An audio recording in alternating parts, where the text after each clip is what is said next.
Good evening, everyone, and welcome to another edition of Chapters Live. I, of course, am Caitlin from the Fletcher branch. As on always, I have on my fabulous hat.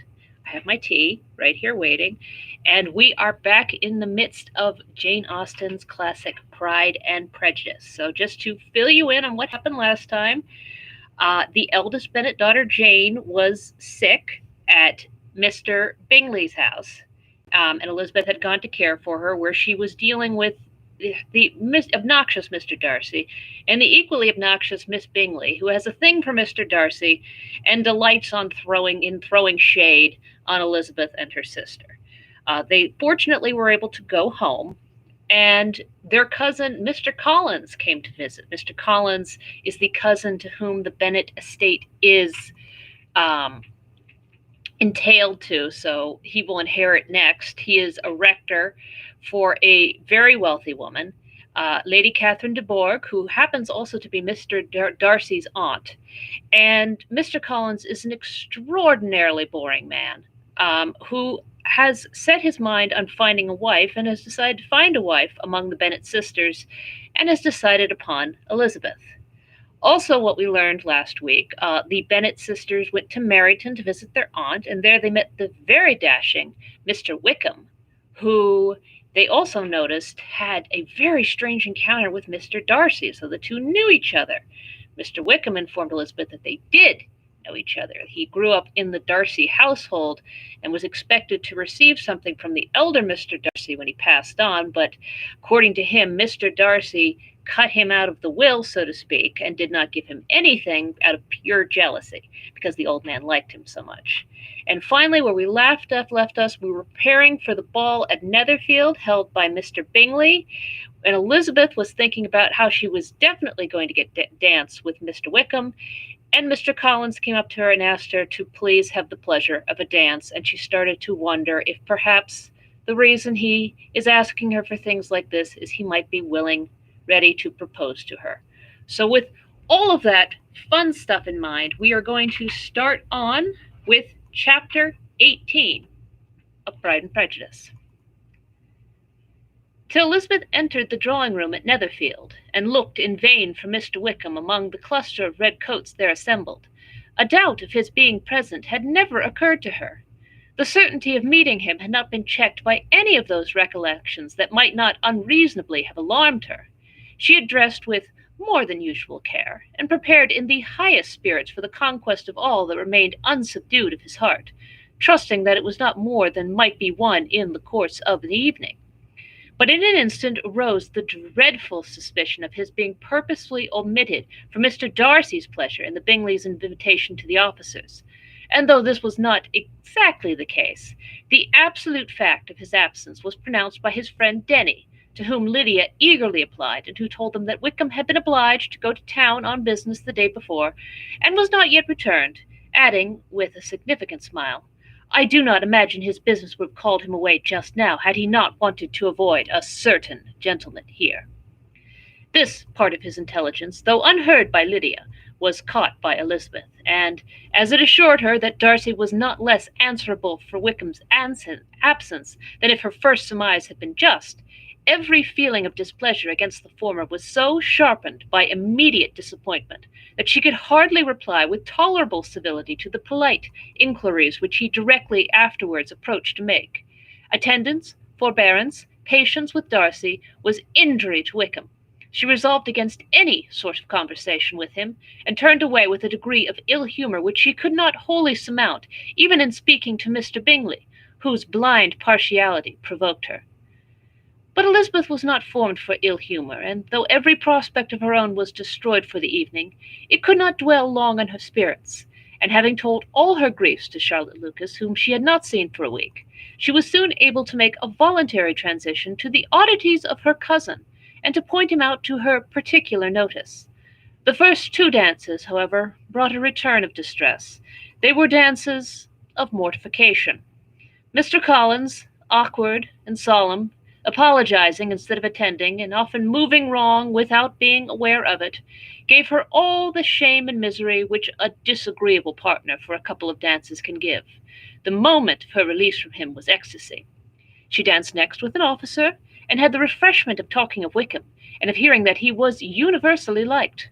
When those dances were over, she returned to Charlotte Lucas, and was in conversation with her when she found herself suddenly addressed by Mr. Darcy, who took her so much by surprise in his application for her hand that, without knowing what she did, she accepted him. He walked away again immediately, and she was left to fret over her own want of presence of mind. Charlotte tried to console her. "I dare say you will find him very agreeable." "Heaven forbid! That would be the greatest misfortune of all. To find a man agreeable when one is determined to hate! Do not wish me such an evil." When the dancing recommenced, however, and Darcy approached to claim her hand, Charlotte could not help cautioning her in a whisper not to be a simpleton, and allow her fancy for Wickham to make her appear unpleasant in the eyes of a man 10 times his consequence. Elizabeth made no answer, and took her place in the set, amazed at the dignity which she was arrived in being allowed to stand opposite to Mr. Darcy, and reading in her neighbours' looks their equal amazement in beholding it. They stood for some time without speaking a word, and she began to imagine that their silence was to last through the 2 dances, and at first was resolved not to break it, till suddenly fancying that it would be the greater punishment to her partner to oblige him to talk, she made some slight observation to the dance.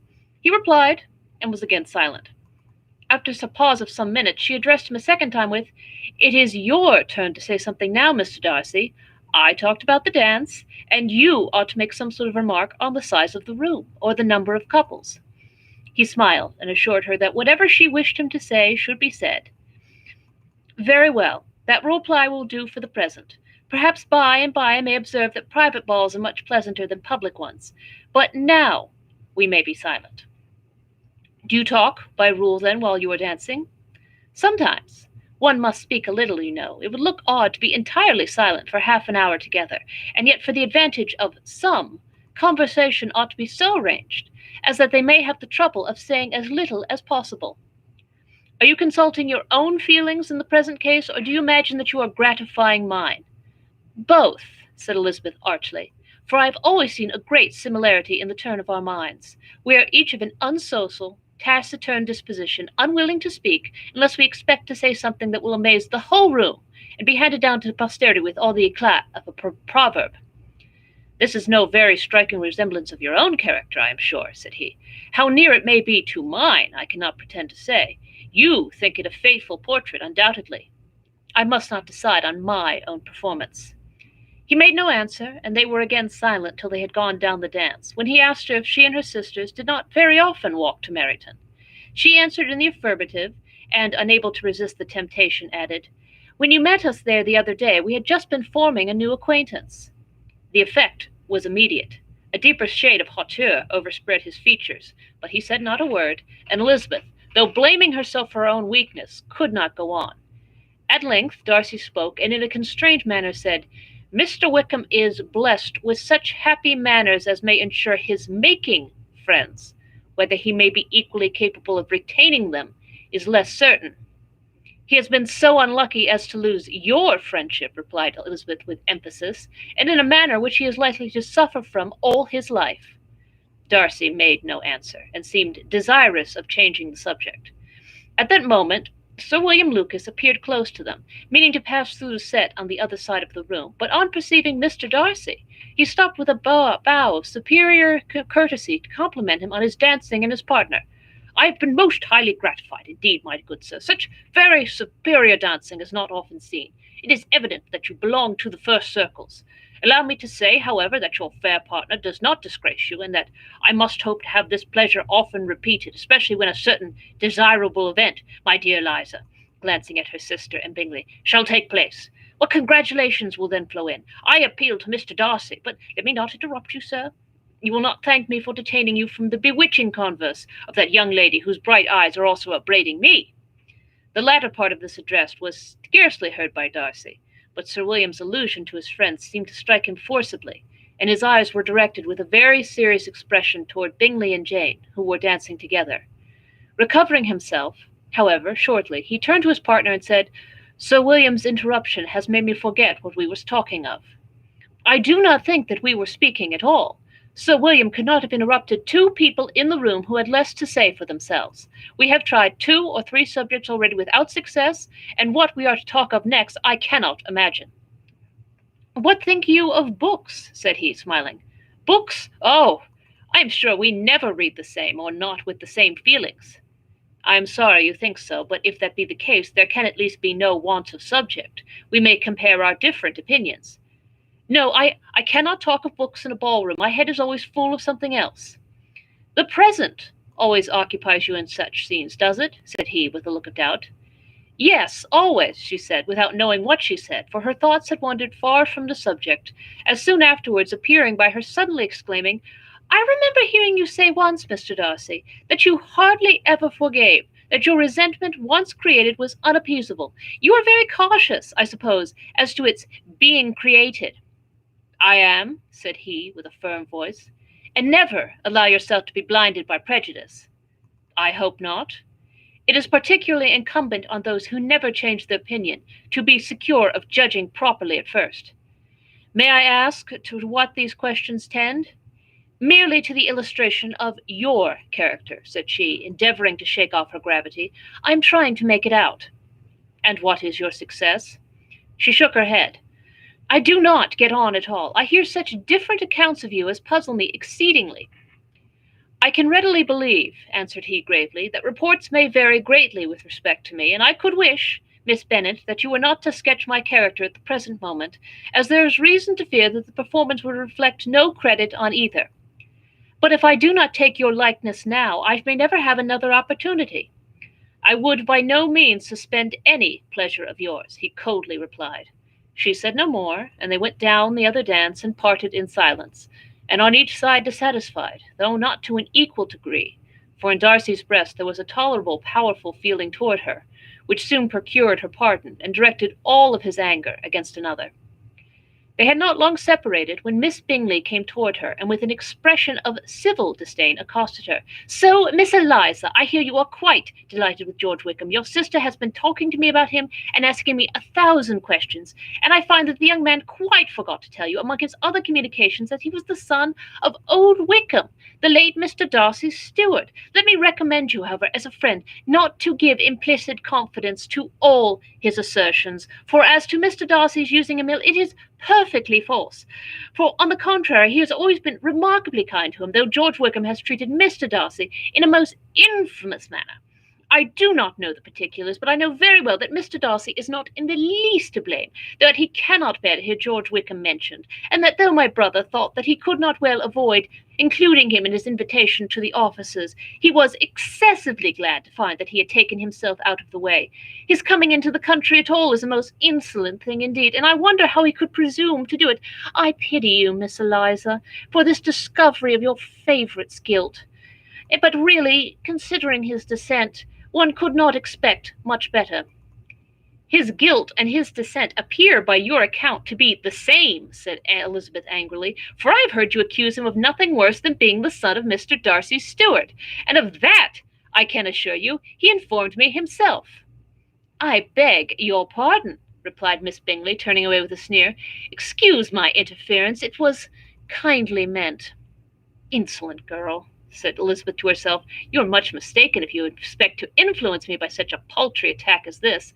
I see nothing in it but your own wilful ignorance and the malice of Mr. Darcy. She then sought her eldest sister, who has undertaken to make inquiries on the same subject of Bingley. Jane met her with a smile of such sweet complacency, a glow of such happy expression, as sufficiently marked how well she was satisfied with the occurrences of the evening. Elizabeth instantly read her feelings, and at that moment solicitude for Wickham, resentment against his enemies, and everything else gave way before the hope of Jane's being in the fairest way for happiness. I want to know, said she, with a countenance no less smiling than her sister's, what you have learnt about Mr. Wickham. But perhaps you have been too pleasantly engaged to think of any third person, in which case you may be sure of my pardon. "No," replied Jane, "I have not forgotten him, but I have nothing satisfactory to tell you. Mr. Bingley does not know the whole of his history, and is quite ignorant of the circumstances which have principally offended Mr. Darcy; but he will vouch for the good conduct, the probity, and honour of his friend, and is perfectly convinced that Mr. Wickham has deserved much less attention from Mr. Darcy than he has received, and I am sorry to say by his account, as well as his sister's, Mr. Wickham is by no means a respectable young man. I am afraid he has been very imprudent, and has deserved to lose Mr. Darcy's regard." "Mr. Bingley does not know Mr. Wickham himself?" "No, he never saw him till the other morning at Meryton." "This account is what he has received from Mr. Darcy. I'm satisfied. But what does he say of the living?" "He does not exactly represent the circumstances, though he has heard them from Mr. Darcy more than once, but he believes that it was left to him conditionally only." "I have not a doubt of Mr. Bingley's sincerity," said Elizabeth warmly, "but you must excuse my not being convinced by assurances only. Mr. Bingley's defence of his friend was a very able one, I dare say, but since he is unacquainted with several parts of the story, and has learnt the rest from that friend himself, I shall venture to still think of both gentlemen as I did before." She then changed the discourse to one more gratifying to each, and on which there could be no difference of sentiment. Elizabeth listened with delight to the happy, though modest, hopes which Jane entertained of Mr. Bingley's regard, and set all her power to heighten her confidence in it. On their being joined by Mr. Bingley himself, Elizabeth withdrew to Miss Lucas, to whose inquiry after the pleasantness of her last partner she had scarcely replied before Mr. Collins came up to them and told her with great exultation that he had just been so fortunate as to make a most important discovery. "I have just found out," said he, "by a singular incident, that there is now in the room a near relation of my patroness. I happened to overhear the gentleman himself mentioning to the young lady who does the honours of the house the names of his cousin, Miss de Bourgh, and of her mother, Lady Catherine. How wonderfully these sort of things occur! Who would have thought of my meeting with perhaps a nephew of Lady Catherine de Bourgh in this assembly? I am most thankful that the discovery is made in time for me to pay my respects to him, which I am now going to do, and trust he will excuse my not having done it before. My total ignorance of the connection must plead my apology." "You are not going to introduce yourself to Mr. Darcy?" "Indeed I am. I shall entreat his pardon for not having done it earlier. I believe him to be Lady Catherine's nephew. It will be in my power to assure him that her ladyship was quite well yesterday se'nnight." Elizabeth tried hard to dissuade him from such a scheme, assuring him that Mr. Darcy would consider his addressing him without introduction as an impertinent freedom, rather than a compliment to his aunt; that it was not in the least necessary there should be any notice on either side, and that if it were, it must belong to Mr. Darcy, the superior in consequence, to begin the acquaintance. Mr. Collins listened to her with the determined air of following his own inclination, and when she had ceased speaking, replied thus: "My dear Miss Elizabeth, I have the highest opinion in the world in your excellent judgment in all matters within the scope of your understanding, but permit me to say that there must be a wide difference between the established forms of ceremony amongst the laity and those which regulate the clergy, for give me leave to observe that I consider the clerical office as equal in point of dignity with the highest rank in the kingdom, provided that a proper humility of behavior is at the same time maintained. You must therefore allow me to follow the dictates of my conscience on this occasion, which leads me to perform what I took on as a point of duty. Pardon me for neglecting to profit by your advice, which on every other subject shall be my constant guide, though in the case before us I consider myself more fitted by education and habitual study to decide as what is right than a young lady like yourself." And with a low bow he left her to attack Mr. Darcy, whose reception of his advances she eagerly watched, and whose astonishment at being so addressed was very evident. Her cousin prefaced his speech with a solemn bow, and though she could not hear a word of it, she felt as if hearing it all, and saw in the motion of his lips the words apology, Hunsford, and Lady Catherine de Bourgh. It vexed her to see him expose himself to such a man. Mr. Darcy was eyeing him with unrestrained wonder, and when at last Mr. Collins allowed him time to speak, replied with an air of distant civility. Mr. Collins, however, was not discouraged from speaking again.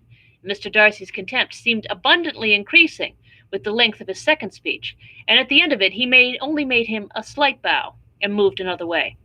Mr. Collins then returned to Elizabeth. I have no reason, I assure you, said he, to be dissatisfied with my reception. Mr. Darcy seemed much pleased with the attention. He answered me with the utmost civility, and even paid me the compliment of saying he was so well convinced of Lady Catherine's discernment as to be certain she could never bestow a favour unworthingly. It was really a really a very handsome thought. Upon the whole, I am much pleased with him. As Elizabeth no longer had any interest of her own to pursue, she turned her attention almost entirely on her sister and Mr. Bingley, and the train of agreeable reflections which her observations gave birth to made her perhaps almost as happy as Jane. She saw in her an idea settled in that very house, in all the felicity which a marriage of true affection could bestow, and she felt capable, under such circumstances, of endeavouring even to like Bingley's two sisters. Her mother's thoughts she plainly saw were bent the same way, and she determined not to venture near her, lest she might hear too much.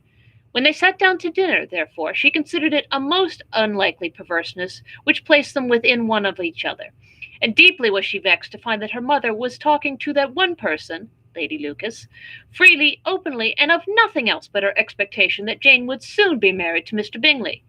It was an animating subject, and Mrs. Bennet seemed incapable of fatigue while enumerating the advantages of the match. His being such a charming young man, and so rich, and living but 3 miles from them were the first points of self-gratulation. And then it was such a comfort to think how fond the two sisters were of Jane, and to be certain they must desire the connection as much as she could do. It was, moreover, such a promising thing for her younger daughters, as Jane's marrying so greatly must throw them in the way of other rich men.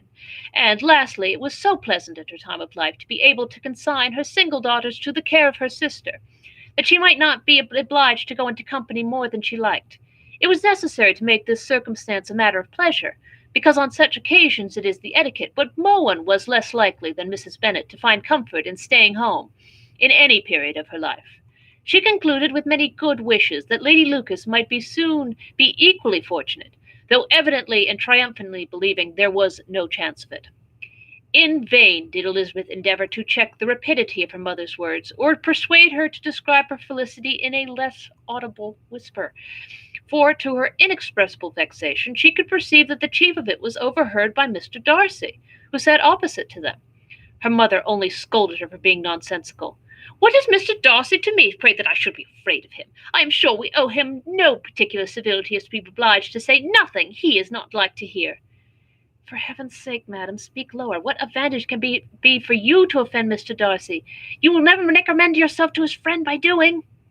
Nothing that she could say, however, had any influence. Her mother would talk of her views in the same intelligible tone. Elizabeth blushed, and blushed again with shame and vexation. She could not help frequently glancing her eye at Mr. Darcy, though every glance convinced her of what she dreaded, for though he was not always looking at her mother, she was convinced that his attention was invariably fixed by her. The expression of his face changed gradually from indignant contempt to a composed and steady gravity. At length, however, Mrs. Bennet had no more to say, and Lady Lucas, who had been long yawning at the repetition of delights which she saw no likelihood of sharing, was left to the comforts of cold ham and chicken. Elizabeth now began to revive. But not long was the interval of tranquillity, for when supper was over, singing was talked of, and she had the mortification of seeing Mary, after very little entreaty, preparing to oblige the company. By many significant looks and silent entreaties did she endeavour to prevent such a proof of compliance. But in vain, Mary would not understand them. Such an opportunity of exhibiting was delightful to her, and she began her song. Elizabeth's eyes were fixed on her with most painful sensations, and she watched her progress through the several stanzas with an impatience that which was very ill rewarded at their close. For Mary, on receiving, amongst the thanks of the table, the hint of a hope that she might be prevailed upon them to favour them again, after the pause of half a minute, began another. Mary's powers were by no means fitted for such a display. Her voice was weak, and her manner affected. Elizabeth was in agonies. She looked at Jane to see how she bore it, but Jane was very composedly talking to Bingley. She looked at his two sisters and saw them making signs of derision at each other, and at Darcy, who continued, however, imperturbably grave. She looked at her father to entreat his interference, lest Mary should be singing all night. He took the hint, and when Mary had finished her second song, said aloud, "That will do extremely well, child. You have delighted us long enough. Let the other young ladies have time to exhibit." Mary, though pretending not to hear, was somewhat disconcerted, and Elizabeth, sorry for her, and sorry for her father's speech, was afraid her anxiety had done no good. Others of the party were now applied to.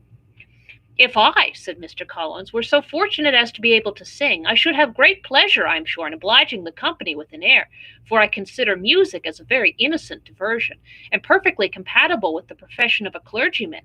I do not mean, however, to assert that we can be justified in devoting too much of our time to music, for there certainly are other things to be attended to. The rector of a parish has much to do. In the first place, he must make such an agreement for tithes as to be beneficial to himself and not offensive to his patron. He must write his own sermons, and the time that remains will be not too much for his parish duties, and the care and improvement of his dwelling, which he cannot be excused from making as comfortable as possible.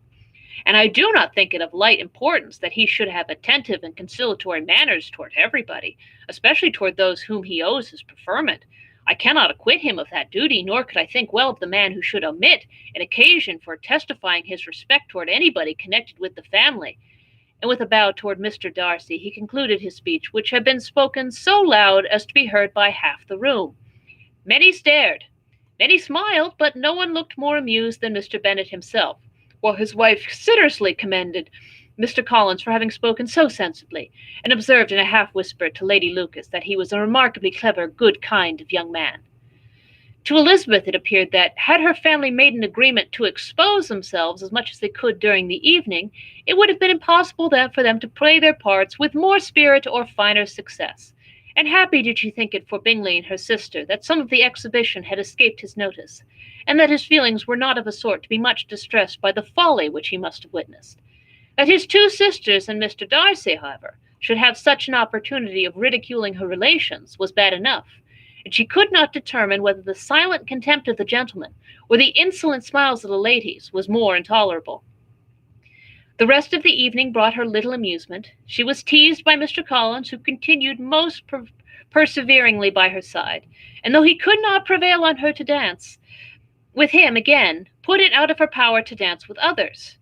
In vain did she entreat him to stand up with somebody else, and offer to introduce him to any young lady in the room. He assured her that, as to dancing, he was perfectly indifferent to it, that his chief object was by delicate attentions to recommend himself to her, and that he should therefore make a point of remaining close to her the whole evening. There was no arguing upon such a project. She owed her greatest relief to her friend Miss Lucas, who often joined them, and good-naturedly engaged Mr. Collins' conversation to herself. She was at least free from the offence of Mr. Darcy's further notice, though often standing within a very short distance of her, quite disengaged, he never came near enough to speak. She felt it to be the probable consequence of her allusions to Mr. Wickham, and rejoiced in it. The Longbourn party were the last of all the company to depart, and by a manoeuvre of Mrs. Bennet had to wait for their carriage a quarter of an hour after everybody else was gone, which gave them time to see how heartily they were wished away by some of the family. Mrs. Hurst and her sisters scarcely opened their mouths, except to complain of fatigue, and were evidently impatient to have the house to themselves. They repulsed every attempt of Mrs. Bennet at conversation, and by doing so threw a languor over the whole party, which was very little relieved by the long speeches of Mr. Collins, who was complimenting Mr. Bingley and his sisters on the elegance of their entertainment, and the hospitality and politeness which had marked their behaviour to their guests. Darcy said nothing at all. Mr. Bennet, in equal silence, was enjoying the scene. Mr. Bingley and Jane were standing together, a little detached from the rest, and talked only to each other. Elizabeth preserved as steady a silence as either Mrs. Hurst or Miss Bingley, and even Lydia was too much fatigued to utter more than the occasional exclamation of "Lord, how tired I am!" accompanied by a violent yawn. When at length they arose to take leave, Mrs. Bennet was most pressingly civil in her hope of seeing the whole family soon at Longbourn, and addressed herself specifically to especially to Mr. Bingley, to assure him how happy he would make them by eating a family dinner with them at any time, without the ceremony of a formal invitation. Bingley was all grateful pleasure, and he readily engaged for taking the earliest opportunity of waiting on her after his return from London, whither he was obliged to go the next day for a short time. Mrs. Bennet was perfectly satisfied, and quitted the house under the delightful persuasion that, allowing for the necessary preparations of settlements, new carriages, and wedding clothes, she should undoubtedly see her daughter settled at Netherfield in the course of 3 or 4 months. Of having another daughter married to Mr. Collins she thought with equal certainty, and with considerable, though not equal pleasure. Elizabeth was the least dear to her of all her children, and though the man and the match were quite good enough for her, the worth of each was eclipsed by Mr. Bingley and Netherfield. And with that, the narrator is going to drink some tea.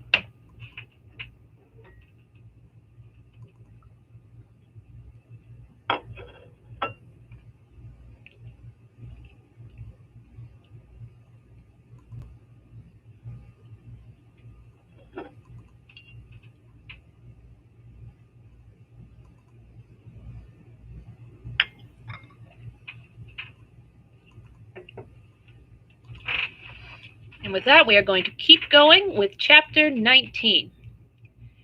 The next day opened a new scene at Longbourn. Mr. Collins made his declaration in form. Having resolved to do it without loss of time, as his leave of absence extended only to the following Saturday, and having no feelings of diffidence to make it distressing to himself even at the moment, he set about it in a very orderly manner, with all the observances which he supposed a regular part of the business. On finding Mrs. Bennet, Elizabeth, and one of the younger girls together, soon after breakfast, he addressed the mother in these words: "May I hope, madam, for your interest with your fair daughter Elizabeth, whom I solicit for the honour of a private audience with her in the course of this morning?" Before Elizabeth had time for anything but a blush of surprise, Mrs. Bennet answered instantly, "Oh dear, yes, certainly. I am sure Lizzie will be very happy. I am sure she can have no objection. Come, Kitty, I want you upstairs." And gathering her work together, she was hastening away when Elizabeth called out, "Dear madam, do not go. I beg you will not go. Mr. Collins must excuse me. He can have nothing to say to me that anybody need not hear. I am going away myself." "No, no, nonsense, Lizzie. I desire you to stay where you are." And upon Elizabeth seeming really, with vexed and embarrassed looks, about to escape, she added, "Lizzie, I insist upon your staying and hearing Mr. Collins." Elizabeth would not oppose such an injunction, and a moment's consideration making her also sensible that it would be wisest to get it over as soon and as quietly as possible, she sat down again and tried to conceal, by incessant employment, the feelings which were divided between distress and diversion. Mrs. Bennet and Kitty walked off, and as soon as they were gone, Mr. Collins began: "Believe me, my dear Miss Elizabeth, that your modesty, so far from doing you any disservice, rather adds to your other perfections. You would not have been less amiable in my eyes had there not been this little unwillingness. But allow me to assure you that I have your respected mother's permission for this address. You can hardly doubt the purport of my discourse, however your natural delicacy may lead you to dissemble. My attentions have been too marked to be mistaken. Almost as soon as I entered the house, I singled you out as the companion of my future life. But before I am run away with my feelings on this subject, perhaps it would be advisable for me to state my reasons for marrying, and moreover for coming into Herefordshire with the design of selecting a wife, as I certainly did." The idea of Mr. Collins, with all of his solemn composure, being run away by his feelings, made Elizabeth so near laughing that she could not use the short pause he allowed in any attempt to stop him further, and he continued: "My reasons for marrying are, first, that I think it is a right thing for every clergyman in easy circumstances, like myself, to set the example of matrimony in his parish. Secondly, that I am convinced that it will add very greatly to my happiness. And thirdly, which perhaps I ought to have mentioned earlier, that it is the particular advice and recommendation of the very noble lady whom I have the honor of calling patroness. Twice has she condescended to give me her opinion, unasked, too, on this subject, and it was but the very Saturday night before I left Hunsford, between our pools at Quadrille, when Mrs. Jenkinson was arranging Miss de Bourgh's footstool, that she said, 'Mr. Collins, you must marry. A clergyman like you must marry. Choose properly. Choose a gentlewoman for my sake and for your own. Let her be an active, useful sort of person, not brought up high, but able to make a small income go a good way. This is my advice. Find such a woman as soon as you can. Bring her to Hunsford, and I will visit her. Allow me, by the way, to observe, my fair cousin, that I do not reckon the notice and kindness of Lady Catherine de Bourgh as among the least of the advantages in my power to offer. You will find her manners beyond anything I can describe, and your wit and vivacity, I think, must be acceptable to her, especially when tempered with the silence and respect which her rank will inevitably excite. Thus much for my general intention in favor of matrimony. It remains to be told why my views were directed toward Longbourn instead of my own neighborhood, where I can assure you there are many amiable young women. But the fact is that, being as I am to inherit this estate after the death of your honored father, who, however, may live many years longer, I could not satisfy myself without resolving to choose a wife from among his daughters, that the loss to them might be as little as possible, when the melancholy event takes place, which, however, as I have already said, may not be for several years. This has been my motive, my fair cousin, and I flatter myself it will not sink me in your esteem. And now nothing remains but for me to assure you in the most animated language of the violence of my affection. To fortune I am perfectly indifferent, and shall make no demand of that nature on your father, since I am well aware it could not be complied with, and that £1,000 in the 4 per cents, which will not be yours till after your mother's decease, is all that you ever may be entitled to. On that head, therefore, I shall be uniformly silent, and you may assure yourself that no ungenerous reproach shall ever pass my lips when we are married. It was absolutely necessary to interrupt him now.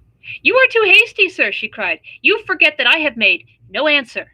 Let me do it without further loss of time. Accept my thanks for the compliment you are paying me. I am very sensible of the honor of your proposals, but it is impossible for me to do otherwise than to decline them.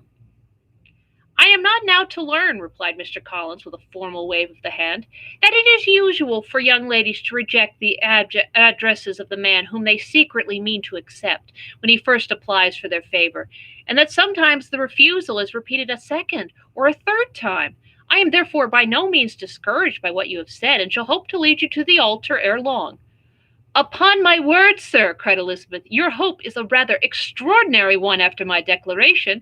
I do assure you that I am not one of those young ladies, if such young ladies there are, who are so daring as to risk their happiness on the chance of being asked a second time.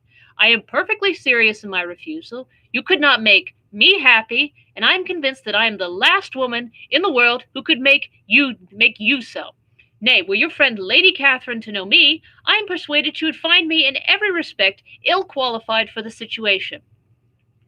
Were it certain that Lady Catherine would think so, said Mr. Collins very gravely, but I cannot imagine that her ladyship would at all disapprove of you, and you may be certain when I have the honour of seeing her again I shall speak in the very highest terms of your modesty, economy, and other amiable qualification. Indeed, Mr. Collins, all praise of me will be unnecessary. You must give me leave to judge for myself, and pay me the compliment of believing what I say. I wish you very happy and very rich, and by refusing your hand, do all in my power to prevent your being otherwise. In making me the offer, you must have satisfied the delicacy of your feelings with regard to my family, and may take possession of Longbourn estate, whatever it falls, without any self-reproach. This matter may be considered, therefore, as finally settled. And rising as she thus spoke, she would have quitted the room, had Mr. Collins not thus addressed her.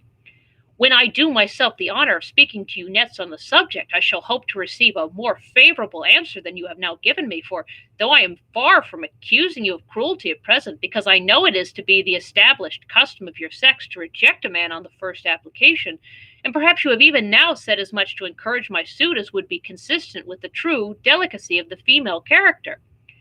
Really, Mr. Collins, cried Elizabeth with some warmth, you puzzle me exceedingly.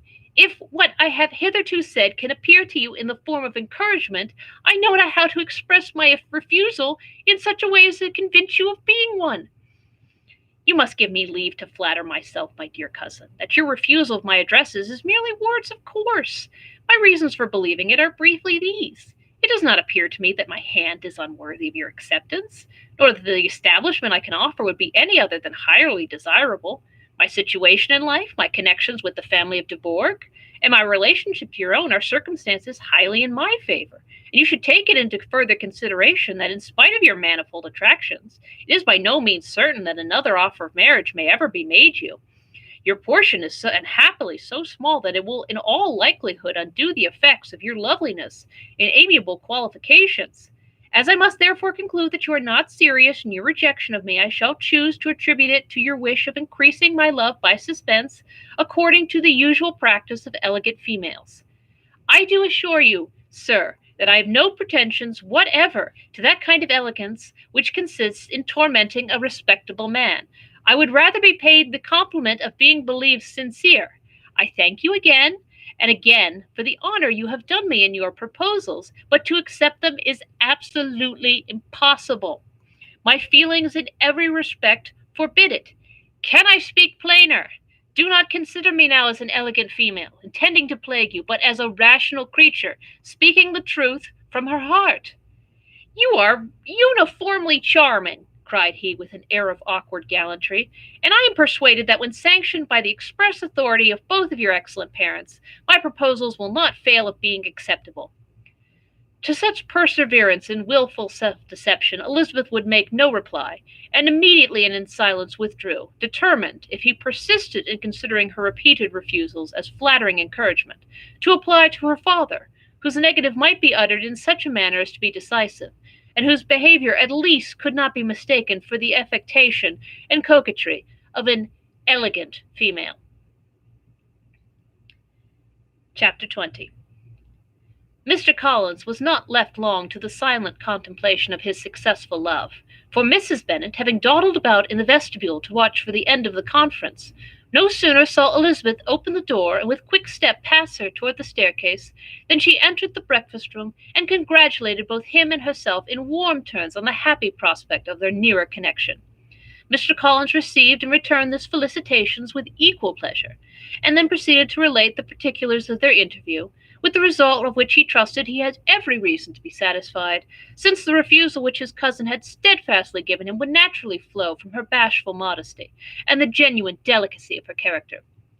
This information, however, startled Mrs. Bennet. She would have been glad to be equally satisfied that her daughter had meant to encourage him by protesting against his proposals, but she dared not believe it, and could not help saying so.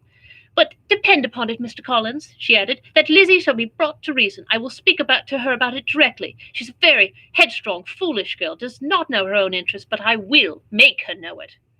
"Pardon me for interrupting you, madam," cried Mr. Collins, "but if she is really headstrong and foolish, I know not whether she would altogether be a very desirable wife to a man in my situation, who naturally looks for happiness in the marriage state. If therefore she actually persists in rejecting my suit, perhaps it were better not to force her into accepting me, because if liable to such defects of temper, she could not contribute much to my felicity." "Sir, you quite misunderstand me," said Mrs. Bennet, alarmed. "Lizzie is only headstrong in manners such as these. In everything else she is as good-natured a girl as ever lived.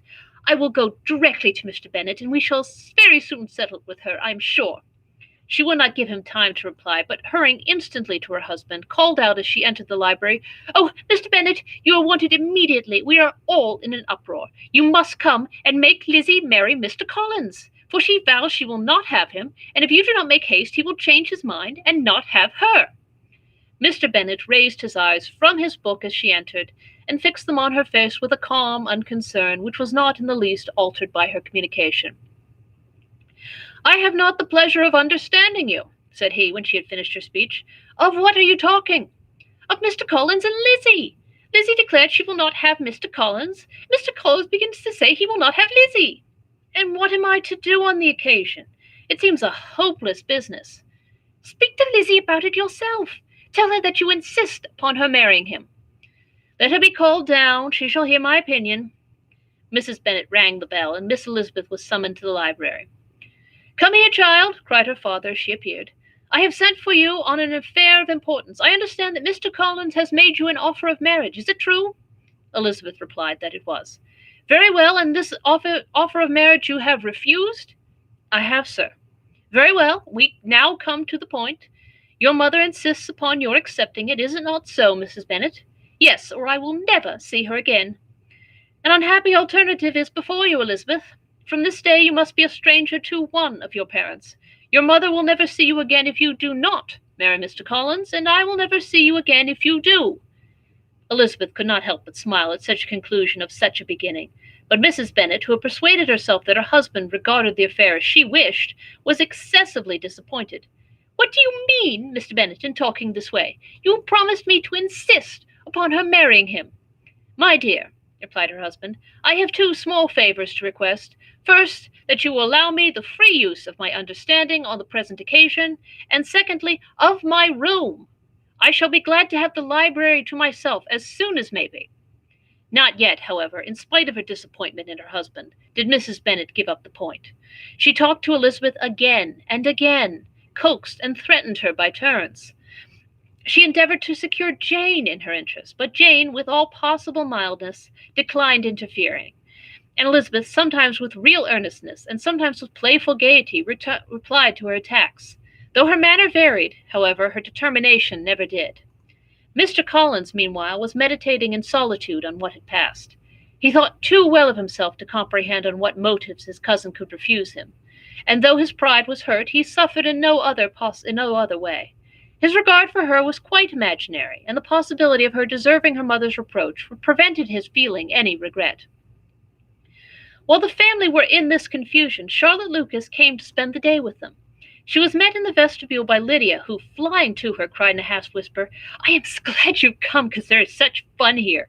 What do you think has happened this morning? Mr. Collins has made an offer to Lizzie, and she will not have him." Charlotte hardly had time to answer before they were joined by Kitty, who came to tell the same news, and no sooner had they entered the breakfast room, where Mrs. Bennet was alone, than she likewise began on the subject, calling on Miss Lucas for her compassion, and entreating her to persuade her friend Lizzie to comply with the wishes of all her family. "Pray do, my dear Miss Lucas," she added in a melancholy tone, "for nobody is on my side. Nobody takes part with me. I am cruelly used. Nobody feels for my poor nerves." Charlotte's reply was spared by the entrance of Jane and Elizabeth. "Ay, there she comes," continued Mrs. Bennet, "looking as unconcerned as may be, and caring no more for us than if we were at York, provided she can have her own way.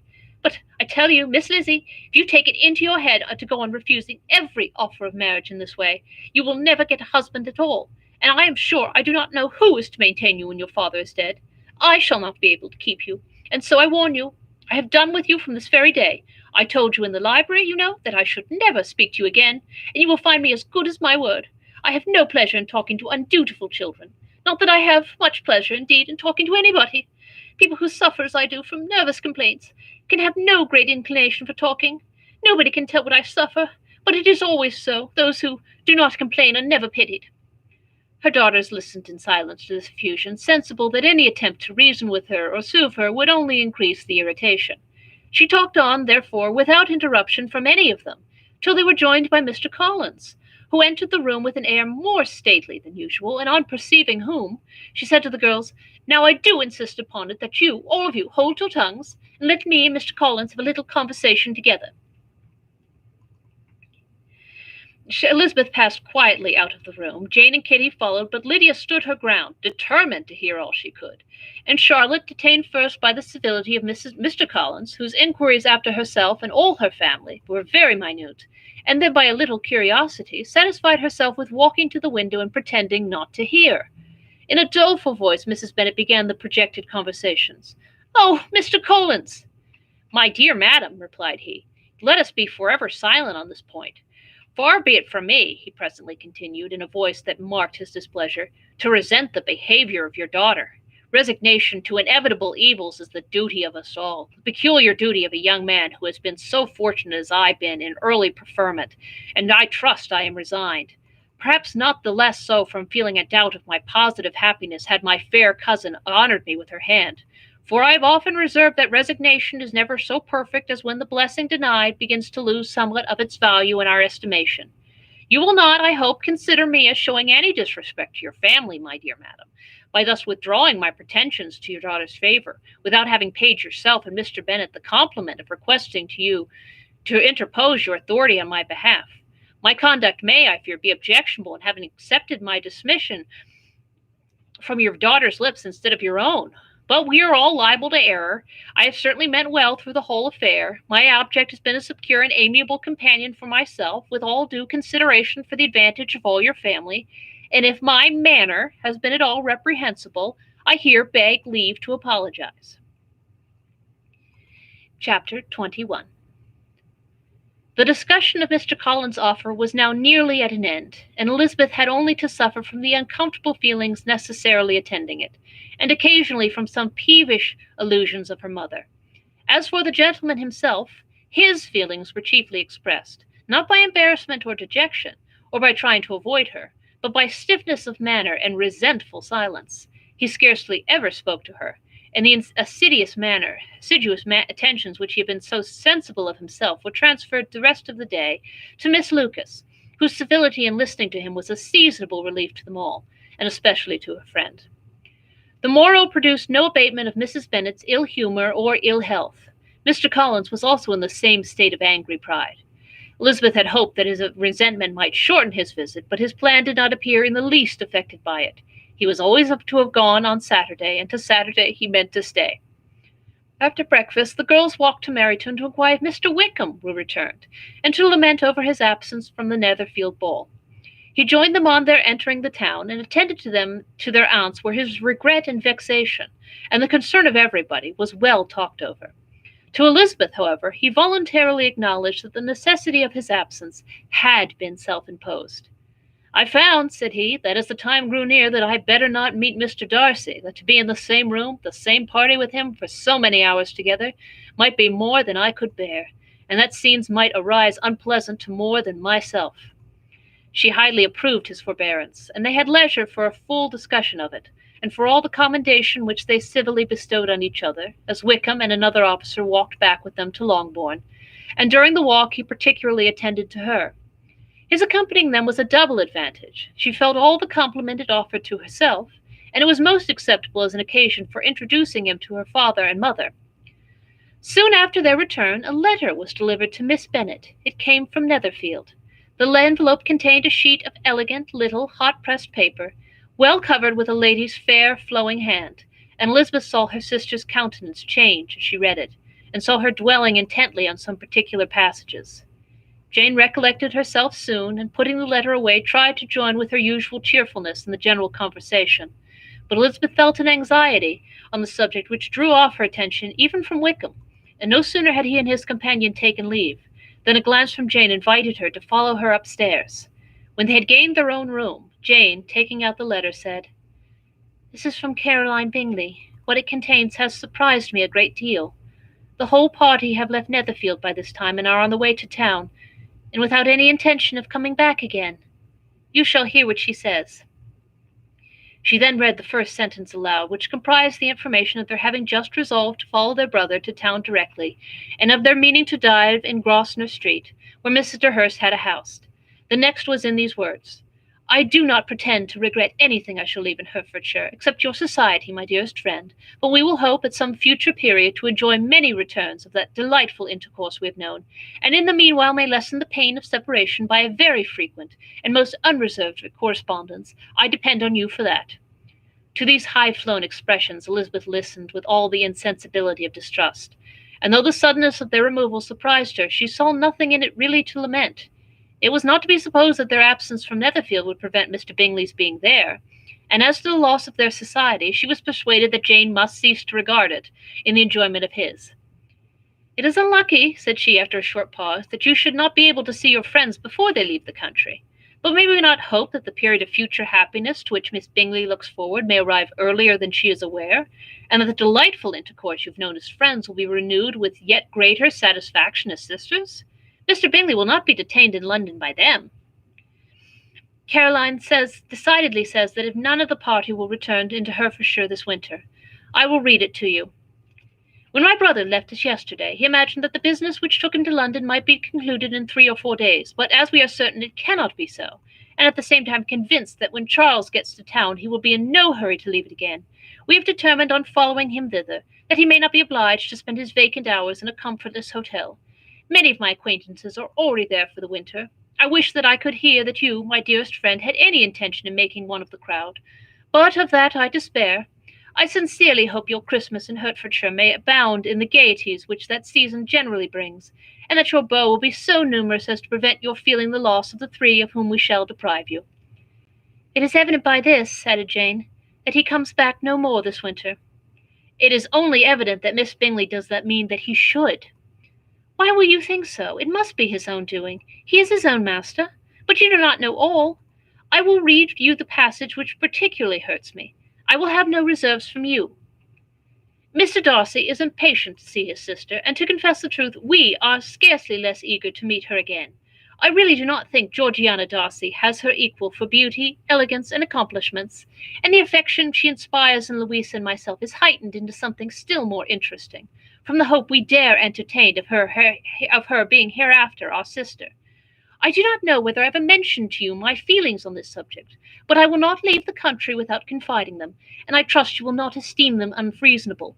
My brother admires her greatly already. He will have frequent opportunity now of seeing her on the most intimate footing. Her relations all wish the connection as much as his own, and a sister's partiality is not misleadingly, I think, when I call Charles most capable of engaging any woman's heart. With all these circumstances to favour an attachment, and nothing to prevent it, am I wrong, my dearest Jane, in indulging the hope and event which will secure the happiness of so many? What do you think of this sentence, my dear Lizzie? Said Jane, as she finished it. Is it not clear enough? Does it not expressly declare that Caroline neither expects nor wishes me to be her sister, that she is perfectly convinced of her brother's indifference, and that if she's expressed the nature of my feelings for him, she means most kindly to put me on my guard? Can there be any other opinion on the subject? Yes, there can, for mine is totally different. Will you hear it? Most willingly. You shall have it in a few words. Miss Bingley sees that her brother is in love with you, and wants him to marry Miss Darcy. She follows him to town in hopes of keeping him there, and tries to persuade you that he does not care about you. Jane shook her head. Indeed, Jane, you ought to believe me. No one who has ever seen you together can doubt his affection. Miss Bingley, I am sure, cannot. She is not such a simpleton. Could she have seen half as much in love in Mr. Darcy for himself, she would have ordered her wedding clothes. But the case is this: we are not rich enough, or grand enough for them, and she is the more anxious to get Miss Darcy for her brother, and for them from the notion that when there's been one intermarriage, she may have less trouble in achieving a second, in which there is certainly some ingenuity, and I dare say it would succeed if Miss de Bourgh were out of the way. But, my dearest Jane, you cannot seriously imagine that because Miss Bingley tells you her brother greatly admires Miss Darcy, he is in the smallest degree less sensible of your merit than when he took leave of you on Tuesday, or that it will be in her power to persuade him that, instead of being in love with you, he is very much in love with a friend. If we thought alike of Miss Bingley, replied Jane, your representation of all this might make me quite easy. But I know the foundation is unjust. Caroline is incapable of wilfully deceiving anyone, and all that I can hope in this case is that she is deceiving herself. That is right. You could not have started a more happy idea, since you will not take comfort in mine. Believe her to be deceived. By all means. You have now done your duty by her, and must fret no longer. But, my dear sister, can I be happy, even supposing the best, and accepting a man whose sisters and friends are all wishing him to marry elsewhere? You must decide for yourself, said Elizabeth, and if upon mature deliberation you find that the misery of disobliging his two sisters is more than equivalent to the happiness of being his wife, I advise you by all means to refuse him.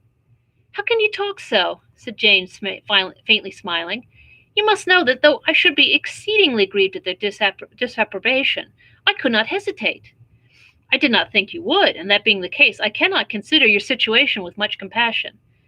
But if he returns no more this winter, my choice will never be required. 1,000 things may arrive in 6 months. The idea of his returning no more Elizabeth treated with the utmost contempt.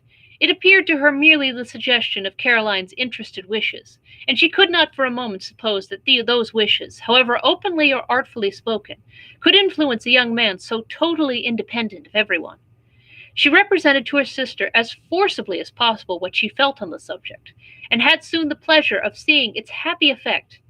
Jane's temper was not desponding, and she was gradually led to hope, though the diffidence of affection sometimes overcame the hope, that Bingley would return to Netherfield and answer every wish of her heart. They agreed that Mrs. Bennet should only hear of the departure of the family without being alarmed on the score of the gentleman's conduct. But even this partial communication gave her a great deal of concern, and she bewailed it as exceedingly lucky that the ladies should happen to go away just as they were all getting so intimate together. After lamenting it, however, at some length, she had the consolation that Mr. Bingley would soon be down again, and soon dining at Longbourn, and the conclusion of all was the comfortable declaration that though he had been invited only to a family dinner, she would take care to have 2 full courses. And now we take another drink of tea.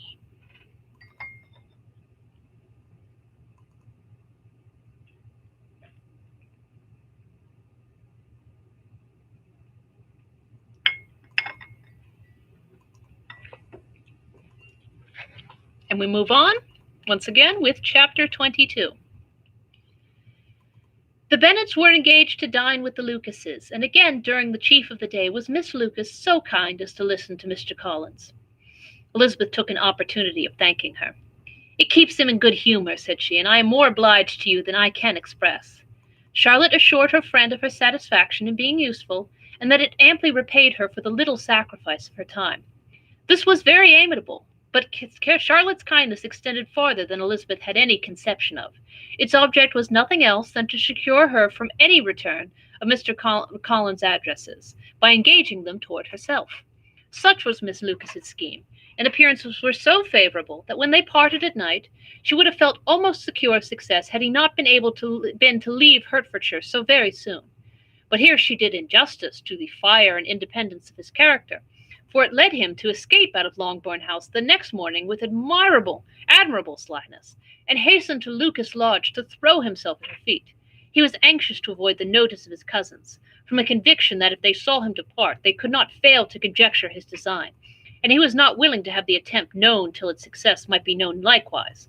For though feeling almost secure, and with reason, for Charlotte had been tolerably encouraging, he was comparatively diffident since the adventure of Wednesday. His reception, however, was of the most flattering kind. Miss Lucas perceived him from an upper window as he walked toward the house, and instantly set out to meet him accidentally on the lane. But little had she dared to hope that so much love and eloquence awaited her there. In as short a time as Mr. Collins's long speeches would allow, everything was settled between them to the satisfaction of both, and as they entered the house he earnestly entreated her to name the day that was to make him the happiest of men. And though such a solicitation must be waived for the present, the lady felt no inclination to trifle with his happiness. The stupidity with which he was favored by nature must guard his courtship with any charm that could make a woman wish for its continuance, and Miss Lucas, who accepted him solely from the pure and disinterested desire of an establishment, cared not how soon that establishment was gained. Sir William and Lady Lucas were speedily applied to for their consent, and it was bestowed with a most joyful alacrity. Mr. Collins's present circumstances made it a most eligible match for their daughter, to whom they could give little fortune, and his prospects of future wealth were exceedingly fair. Lady Lucas began directly to calculate, with more interest than the matter had ever excited before, how many years longer Mr. Bennet were likely to live, and Sir William gave it as his decided opinion that whenever Mr. Collins should be in possession of the Longbourn estate, it would be highly expedient that both he and his wife should make their appearance at St. James's. The whole family, in short, were properly overjoyed on the occasion. The younger girls formed hopes of coming out a year or two sooner than they might otherwise have done, and the boys were relieved from their apprehension of Charlotte's dying an old maid. Charlotte herself was tolerably composed. She had gained her point, and had time to consider of it. Her reflections were in general satisfactory. Mr. Collins, to be sure, was neither sensible nor agreeable. His society was irksome, and his attachment to her must be imaginary. But still he would be her husband. Without thinking highly either of men or matrimony, marriage had always been her object. It was the only provision for well-educated young women of small fortune, and however uncertain of giving happiness, must be their pleasantest preservative from want. This preservative she had now obtained, and at the age of 27, without ever having been handsome, she felt all the good luck of it. The least agreeable circumstance in the business was a surprise it must occasion to Elizabeth Bennet, whose friendship she valued beyond that of any other person. Elizabeth would wonder, and probably would blame her, and though her resolution was not to be shaken, her feelings must be hurt by such disapprobation. She resolved to give her the information herself, and therefore charged Mr. Collins, when he returned to Longbourn to dinner, to drop no hint of what had passed before any of the family. A promise of secrecy was, of course, very dutifully given, but it could not be kept without difficulty, for the curiosity excited by his long absence burst forth with such very direct questions on his return as required some ingenuity to evade, and he was at the same time exercising great self-denial, for he was longing to publish his prosperous love. As he was to begin his journey too early on the morrow to see any of the family, the ceremony of leave-taking was performed when the ladies moved for the night, and Mrs. Bennet, with great politeness and cordiality, said how happy they should be to see him at Longbourn again, whenever his engagements might allow him to visit them. "My dear madam," he replied, "this invitation is particularly gratifying, because it is what I have been hoping to receive, and you may be very certain that I shall avail myself of it as soon as possible." They were all astonished, and Mr. Bennet, who could by no means wish for so speedy a return, immediately said, "But is there not danger of Lady Catherine's disapprobation here, my good sir? You'd better neglect your relations than run the risk of offending your patroness. My dear sir, replied Mr. Collins, I am particularly obliged to you for this friendly caution, and you may depend on my not taking so material a step without her ladyship's concurrence.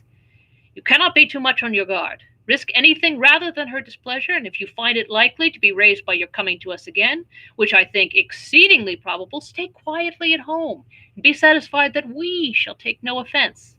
Believe me, my dear sir, my gratitude is warmly excited by such affectionate attention, and depend upon it you will speedily receive from me a letter of thanks for this, and for every other mark of your regard during my stay in Hertfordshire.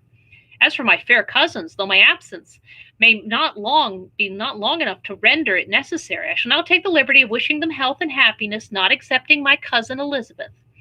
With proper civilities, the ladies then withdrew, all of them equally surprised that he meditated a quick return. Mrs. Bennet wished to understand by it that he thought of paying his addresses to one of her younger girls, and Mary might have been prevailed on to accept him. She rated his abilities much higher than any of the others. There was a solidity in his reflections which often struck her, and though by no means so clever as herself, she thought that if encouraged to read and improve himself by such an example as hers, he might become a very agreeable companion. But on the following morning every hope of this kind was done away. Miss Lucas called soon after breakfast, and in a private conference with Elizabeth related the event of the day before. The possibility of Mr. Collins's fancying himself in love with her friend had once occurred to Elizabeth within the last day or two, but that Charlotte could encourage him seemed almost as far from possibility as she could encourage him herself, and her astonishment was consequently so great as to overcome at first the bounds of decorum, and she could not help crying out, "Engaged to Mr. Collins? My dear Charlotte, impossible!" The steady countenance which Miss Lucas had commanded in telling her story gave way to a momentary confusion here on receiving so direct a reproach, though, as it was no more than she expected, she soon regained her composure and calmly replied, "Why should you be surprised, my dear Eliza? Do you think it incredible that Mr. Collins should not be able to procure any woman's good opinion, because he was not so happy as to succeed with you?" But Elizabeth had now recollected herself, and making a strong effort for it, was able to assure with tolerable firmness that the prospect of their relationship was highly grateful to her, and that she wished her all imaginable happiness. "I see what you are feeling," replied Miss Charlotte. "You must be surprised, very much surprised, so lately as Mr. Collins was wishing to marry you. But when you have had time to think it over, I hope you will be satisfied with what I have done. I'm not romantic, you know. I never was. I ask only a comfortable home, and considering Mr. Collins' character, connection, and situation in life, I'm convinced that my chance of happiness with him is as fair as most people can boast on entering the marriage state." Elizabeth quietly answered, "Undoubtedly," and after an awkward pause they returned to the rest of the family. Charlotte did not stay much longer, and Elizabeth was then left to reflect on what she had heard. It was a long time before she became at all reconciled to the idea of so unsuitable a match. The strangest Mr. Collins's making 2 offers of marriage within 3 days was nothing in comparison to his now being accepted. She had always felt that Charlotte's opinion of matrimony was not exactly like her own, but she had not supposed it to be possible that, when called into action, she would have sacrificed every better feeling to worldly advantage. Charlotte, the wife of Mr. Collins, was a most humiliating picture, and to the pang of a friend disgracing herself and sunk in her esteem was added the distressing conviction that it was impossible for that friend to be tolerably happy in the lot that she had chosen. Chapter 23. Elizabeth was sitting with her mother and sisters, reflecting on what she had heard, and doubting whether she was authorized to mention it, when Sir William Lucas himself appeared, sent by his daughter to announce her engagement to the family. With many compliments to them and much self-gratulation on the prospect of a connection between the houses, he unfolded the matter to an audience not merely wondering but incredulous, for Mrs. Bennet, with more perseverance than politeness, protested he must be entirely mistaken, and Lydia, always unguarded and often uncivil, boisterously exclaimed, "Good Lord, Sir William, how can you tell such a story? Do you know that Mr. Cullen wants to marry Lizzie?" Nothing less than the complaisance of a courtier could have borne without anger such treatment, but Sir William's good breeding carried him through it all, and though he begged leave to be positive as to the truth of his information, he listened to all their impertinence with the most forbearing courtesy. Elizabeth, feeling it incumbent on her to relieve him from so unpleasant a situation, now put herself forward to confirm his account by mentioning her prior knowledge of it from Charlotte herself, and endeavored to put a stop to the exclamations of her mother and sister by the earnestness of her congratulations to Sir William, in which she was readily joined by Jane, and by making a variety of remarks on the happiness that might be expected from the match, the excellent character of Mr. Collins, and the convenient distance of Hunsford from London. Mrs. Bennet was in fact too much overpowered to say a great deal while Sir William remained, but no sooner had he left them than her feelings found a rapid vent. In the first place, she persisted in disbelieving the whole of the matter. Secondly, she was very sure that Mr. Collins had been taken in. Thirdly, she trusted that they would never be happy together. And fourthly, that the match might be broken off. Two inferences, however, were plainly deduced from the whole. One, that Elizabeth was the real cause of the mischief, and the other that she herself had been barbarously misused by them all, and on these 2 points she principally dwelt during the rest of the day. Nothing would console and nothing would appease her, nor did that day wear out her resentment. A week elapsed before she could see Elizabeth without scolding her. A month passed away before she could speak to Sir William or Lady Lucas without being rude, and many months were gone before she could at all forgive their daughter. Mr. Bennet's emotions were much more tranquil on the occasion, and such as he did experience, he did pronounce it to be of a most agreeable sort, for it gratified him, he said, to discover that Charlotte Lucas, whom he had been used to think tolerably sensible, was as foolish as his wife, and more foolish than his daughter. Jane confessed herself a little surprised at the match, but she said less of her astonishment than of her earnest desire for their happiness, nor could Elizabeth persuade her to consider it as improbable. Kitty and Lydia were far from envying Miss Lucas, for Mr. Collins was only a clergyman, and it affected them in no other way than as a piece of news to spread at Meryton. Lady Lucas could not be insensible of triumph on being able to retort on Mrs. Bennet the comfort of having a daughter well married, and she called at Longbourn rather oftener than usual to say how happy she was, though Mrs. Bennet's sour looks and ill-natured remarks might have been enough to drive happiness away. Between Elizabeth and Charlotte there was a restraint which kept them mutually silent on the subject, and Elizabeth felt persuaded that no real confidence could ever subsist between them again.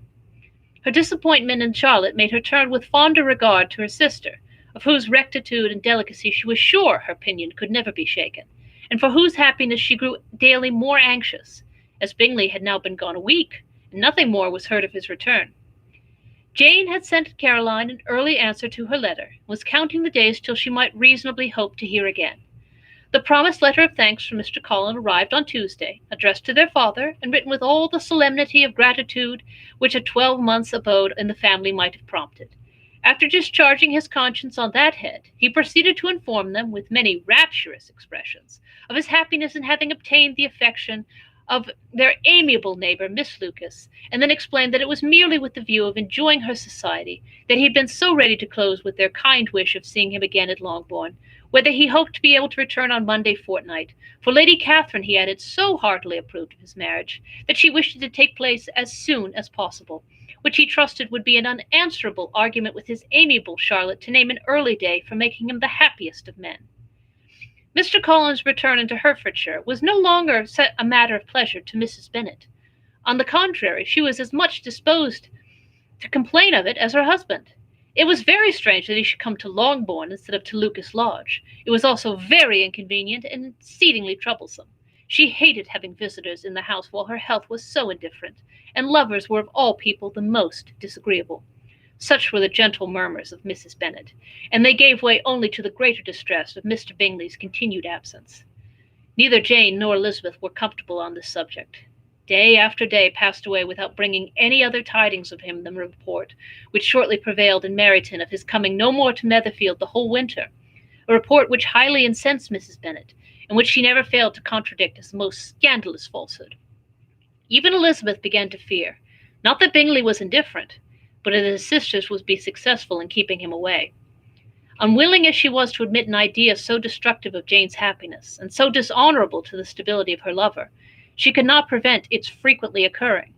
The united efforts of his two unfeeling sisters, and of his overpowering friend, assisted by the attractions of Miss Darcy and the amusements of London, might be too much, she feared, for the strength of his attachment. As for Jane, her anxiety under this suspense was, of course, more painful than Elizabeth's, but whatever she felt she was desirous of concealing, and between herself and Elizabeth, therefore, the matter subject was never alluded to. But as no such delicacy restrained her mother, an hour seldom passed in which she did not talk of Bingley, express her impatience for his arrival, or even require Jane to confess that if he did not come back she would think herself very ill-used. It needed all Jane's steady mildness to bear these attacks with tolerable tranquillity.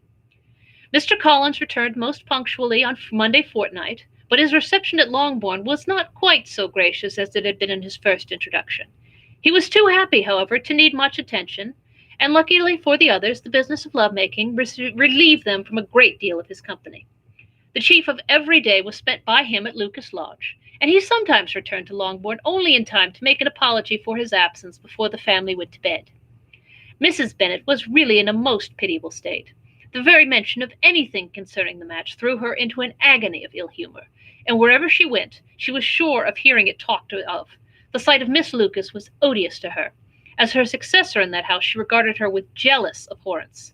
Whenever Charlotte came to see them, she concluded her to be anticipating the hour of possession, and whenever she spoke in a low voice to Mr. Collins, was convinced that they were talking of the Longbourn estate, and resolving to turn herself and her daughters out of the house as soon as Mr. Bennet was dead. She complained bitterly of all this to her husband. "Indeed, Mr. Bennet," said she, "it is very hard to think that Charlotte Lucas should ever be mistress of this house, that I should be forced to make way for her, and live to see her take her place in it. My dear, do not give way to such gloomy thoughts. Let us hope for better things. Let us flatter ourselves that I may be the survivor." This was not very consoling to Mrs. Bennet, and therefore, instead of making any answer, she went on as before.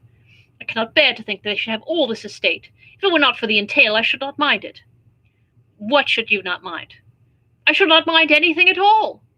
Let us be thankful that you are preserved from such a state of insensibility. I can never be thankful, Mr. Bennet, for anything about the entail. How could anyone have the conscience to entail away an estate from one's own daughters?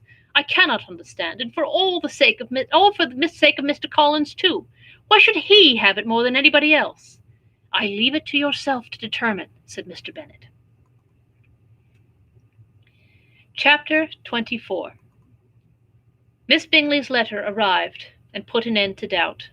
The very first sentence conveyed the assurance of their being all settled in London for the winter, and concluded with her brother's regret at not having had time to pay his respects to his friends in Hertfordshire before he left the country. Hope was over, entirely over, and when Jane could attend to the rest of the letter, she found little, except the professed affection of the writer, that could give her any comfort. Miss Darcy's praise occupied the chief of it. Her many attractions were again dwelt on, and Caroline boasted joyfully of their increasing intimacy, and ventured to predict the accomplishment of the wishes which had been unfolded in her former letter. She wrote also with great pleasure of her brother's being an inmate of Mr. Darcy's house, and mentioned with rapture some plans of the latter with regard to new furniture. Elizabeth, to whom Jane very soon communicated the chief of all this, heard it in silent indignation. Her heart was divided between concern for her sister and resentment against all others. To Caroline's assertion of her brother's being partial to Miss Darcy, she paid no credit.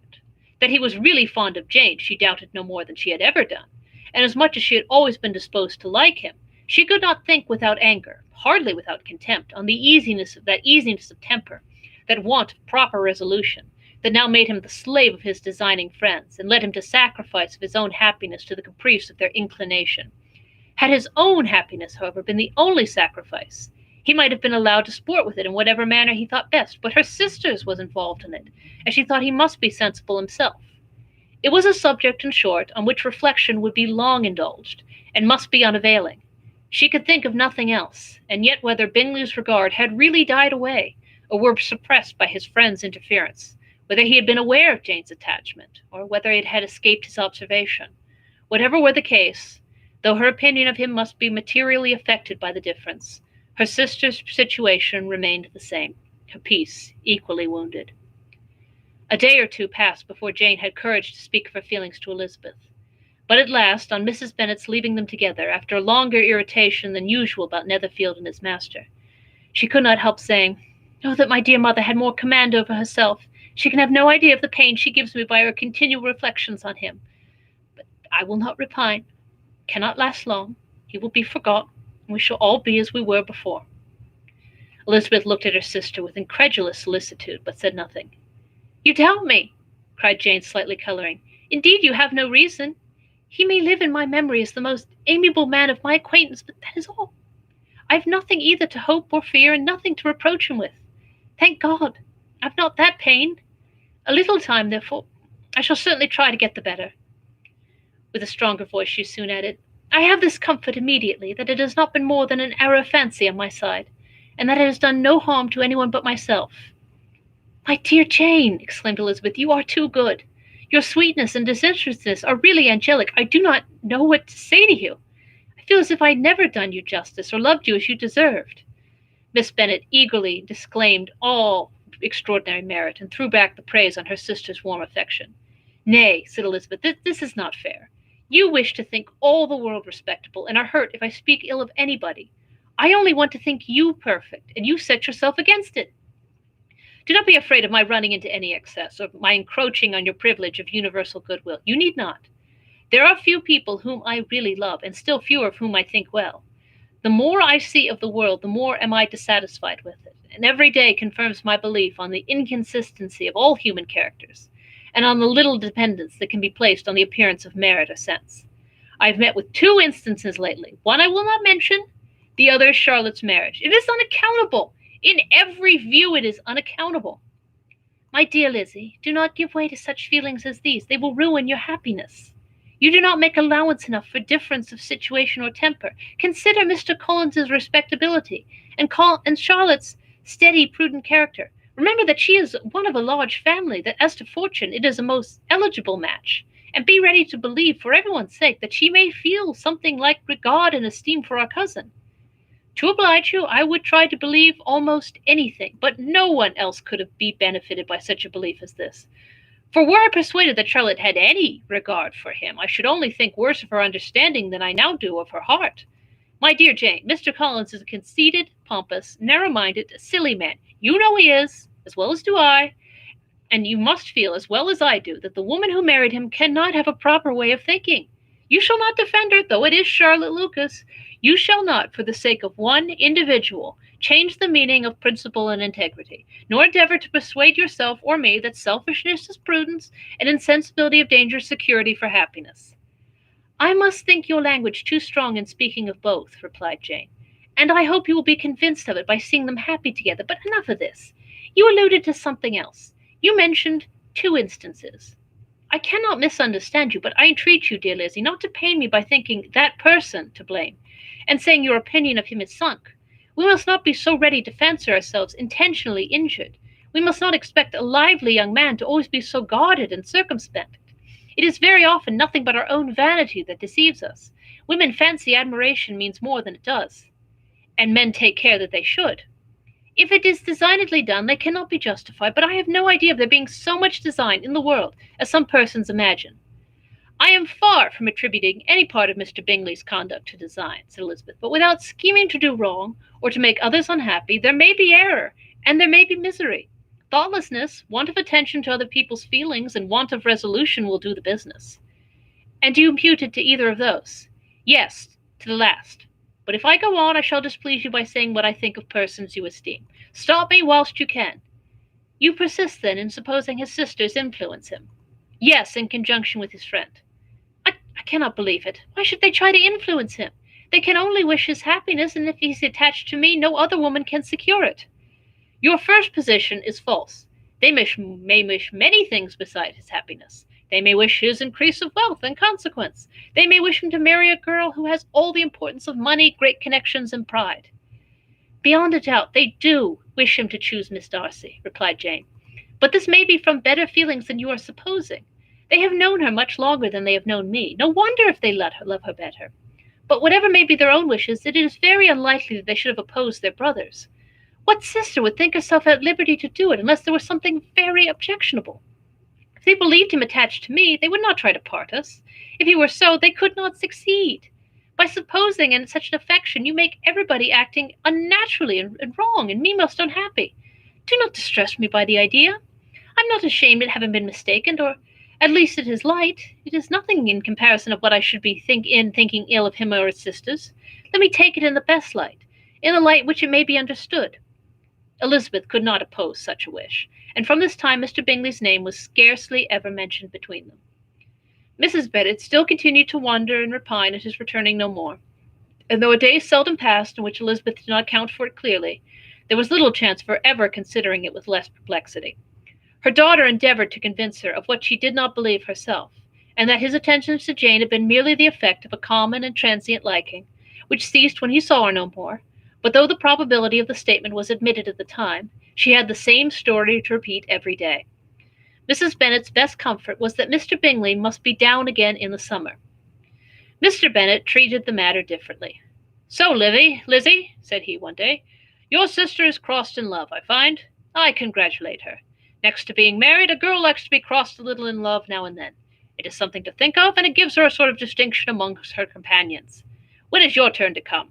You will hardly bear to be long outdone by Jane. Now is your time. Here are officers enough in Meryton to disappoint all the young ladies in the country. Let Wickham be your man. He's a pleasant fellow, and would jilt you creditably." "Thank you, sir, but a less agreeable man would satisfy me. We must not all expect Jane's good fortune." "True," said Mr. Bennet, "but it is a comfort to think that whatever of that kind may befall you, you have an affectionate mother who will make the most of it." Mr. Wickham's society was of material service in dispelling the gloom which the late perverse occurrences had thrown on many of the Longbourn family. They saw him often, and to his other recommendations was now added that of general unreserve. The whole of what Elizabeth had already heard, his claims on Mr. Darcy, and all that he had suffered from him, was now openly acknowledged and publicly canvassed, and everybody was pleased to know how much they had always disliked Mr. Darcy before they had known anything of the matter. Miss Bennet was the only creature who could suppose there might be any extenuating circumstances in the case, unknown to the society of Hertfordshire. Her mild and steady candour always pleaded for allowances, and urged the possibility of mistakes. But by everybody else, Mr. Darcy was condemned as the worst of men. And that is where I shall leave you for tonight. Our next session will be in 2 weeks, June 24th, a Thursday at 7 p.m. here on YouTube. In the meantime, keep reading. Drink your tea. I shall be finishing my tea in a moment. Keep wearing your fabulous hats. I shall keep wearing mine. And I shall see you in 2 weeks, June 24th, for the next installment of Pride and Prejudice by Jane Austen here on Chapters Live. Have a good night.